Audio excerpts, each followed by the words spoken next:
এজন্য বাবারা ভাইরা আমার, হতাশ হওয়ার কিছু নাই। গুনাহ করতে করতে করতে করতে পাহাড় পর্বত পরিমাণ গুনাহ করে ফেলেছেন, হতাশ হওয়ার কিছু নাই। আমার আল্লাহ দুনিয়াতে ভুল করলে মানুষের কাছে বারবার মাফ চাওয়ার পর অনেক মানুষ মাফ করে না, কিন্তু আল্লাহ পাক রব্বুল আলামিন চেয়ে দেখেন আমার বান্দা কখন আমার দিকে একটাবার দুইটা হাত তুলে চোখের পানি ছেড়ে দিয়ে মাফ চাইবি। আমার আল্লাহ বলেন, বান্দা আমি আল্লাহ পাক রব্বুল আলামিন তোর দিকে তাকায়া আছি, আমার দিকে তাকায়া, উপরের দিকে তাকায়া একটাবার দুইটা চোখের পানি থেকে একটা ফোঁটা চোখের পানি ছেড়ে দিয়ে আমি আল্লাহর কাছে মাফ চাইয়া দেখ বান্দা, তোর ওই চোখের পানি নাকের ডগায় আসার আগে আগে আমি আল্লাহ পাক রব্বুল আলামিন তোর জীবনের গুনাহ মাফ করে ছোট্ট একটা শিশু মাসুম বাচ্চার মতো তোর জীবনের আমলনামা বানায় দেব। সুবহানাল্লাহ। এজন্য একটা আমল আছে বাবারা ভাইরা আমার, দুনিয়াতে যে দুই প্রকার মানুষ আছে, এক নম্বর প্রকার হচ্ছে ওই ব্যক্তি সে নামাজ পড়লো অন্তরে শান্তি পাইল না, রোজা রাখলো অন্তরে শান্তি পাইল না, কারণ তার নেক উদ্দেশ্য ভালো ছিল না। এই দুই প্রকারের আরেক প্রকার হচ্ছে মানুষ, এক প্রকার মানুষ জিন্দা অবস্থায় মৃত, আর আরেক প্রকার মানুষ হচ্ছে মৃত্যু মরতে মরতেই জিন্দা। এর তাফসীরের ব্যাখ্যা হচ্ছে মানুষের কলব অর্থাৎ অন্তর আছে, অসুস্থ হয়ে হাসপাতালে বেডের মধ্যে শুয়ে আছে, কিছুক্ষণ পর পর ছেলেকে কিংবা আত্মীয় স্বজনকে ডাক দিয়ে জিজ্ঞাসা করে নামাজের সময় হয়েছে কিনা, যদি আজান হয় তাহলে আমাকে ওযুর ব্যবস্থা করে দাও, তায়াম্মুমের ব্যবস্থা করে দাও, নামাজ পড়বো আমি। এই সকল ব্যক্তি যারা অসুস্থ আছে, যারা কর্মরত ব্যস্ত আছে, এমন অবস্থায় তারা নামাজ পড়বে, নামাজ ছাড়ে না, ওই সকল মানুষের অন্তর আল্লাহ পাক রব্বুল আলামিন জিন্দা করে রেখে দিয়েছেন। সুবহানাল্লাহ। দুই নাম্বার হচ্ছে যারা দুনিয়ার জমিনে জীবিত আছে, সুস্থ আছে, কিন্তু তারা সুস্থ থাকা অবস্থায় মৃত, কারণ তাদের অন্তর মৃত।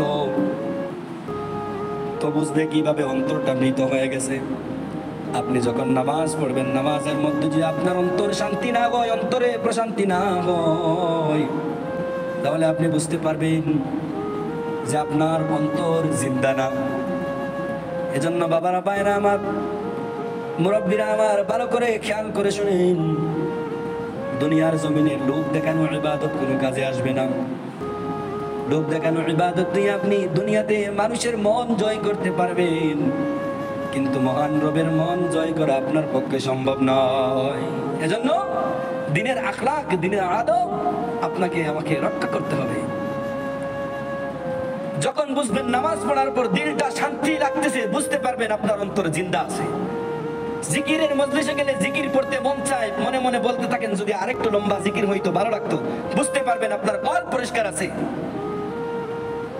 আর নামাজ পড়তে পড়তে মাথার মধ্যে দাগ বসাই দিয়েছেন, কালো একটা দাগ বসে গেছে কপালের মধ্যে, নামাজ পড়তে পড়তে পড়তে পড়তে কিন্তু অন্তরের মধ্যে শান্তি নাই, বুঝতে পারবেন আপনার অন্তরটা মৃত। তখন ওই অন্তরটাকে জীবিত করতে হলে তিনটা শর্ত মেনে আল্লাহর কাছে তওবা করতে হবে।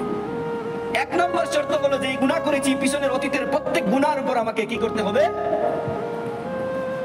প্রত্যেকটা গুনাহকে স্বীকার করে আল্লাহর কাছে, প্রত্যেকটা গুনার উপর শর্মিন্দা হয়ে আল্লাহর কাছে তওবা চাইতে হবে। দুই নম্বর শর্ত হচ্ছে যে এই গুনাহ পাপাচারের মধ্যে লিপ্ত ছিল, ওই গুনাহ আর ওই পাপাচার আর করব না। তিন নম্বর শর্ত হচ্ছে আমি তওবা করতেছি কোনো মানুষের জন্য নয়, আমার জীবনের গুনাহ মোচন করার জন্য আমি আল্লাহর কাছে তওবা করতেছি। তার শর্ত শেষ, তিন নম্বর শর্ত হচ্ছে আমার ওই তওবা করার উদ্দেশ্য যেন আল্লাহ সন্তুষ্ট হয়, আল্লাহ এবং আল্লাহর হাবিবের সন্তুষ্টির জন্য তওবা করবে। এই তিনটা শর্ত মেনে যে তওবা করবে তার তওবা কবুল হবে। রাসূল আকরাম সাল্লাল্লাহু আলাইহি ওয়াসাল্লাম বলেন, এই তিনটা শর্ত যদি কেউ মান্য করে আল্লাহর কাছে তওবা করে, আমার আল্লাহ পাক রব্বুল আলামিন বলেন, আমার হাবিব আপনি জানায় দেন, ওই তিনটা শর্ত মেনে যদি শর্তের উপর আমল করে ওই ব্যক্তি আমি আল্লাহর কাছে তওবা করে এক ফোঁটা চোখের পানি ছেড়ে দেই, আমি আল্লাহ পাক রব্বুল আলামিন কিয়ামতের ময়দানে ওই চোখের পানির উসিলায় তাকে নাজাত দিয়া দেই। আর ওই চোখের পানির মূল্য আল্লাহর দরবারে এত বেশি যে ওই চোখের পানি গড়তে গড়তে নাকের ডগায় আসার আগে আগে আমার আল্লাহ পাক রব্বুল আলামিন তার জীবনের প্রত্যেক গুনাহ মাফ করে দেন। সুবহানাল্লাহ। এজন্য বাবারা ভাইরা আমার, হতাশ হওয়ার কিছু নাই। গুনাহ করতে করতে করতে করতে পাহাড় পর্বত পরিমাণ গুনাহ করে ফেলেছেন, হতাশ হওয়ার কিছু নাই আমার আল্লাহ।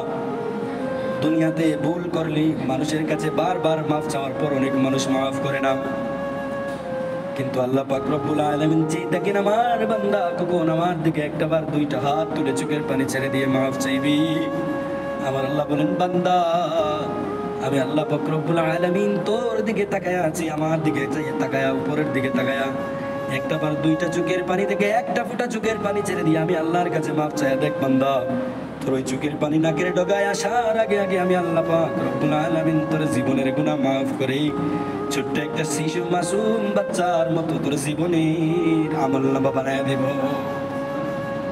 সুবহানাল্লাহ। এজন্য একটা আমল আছে বাবারা, ভাইরা আমার,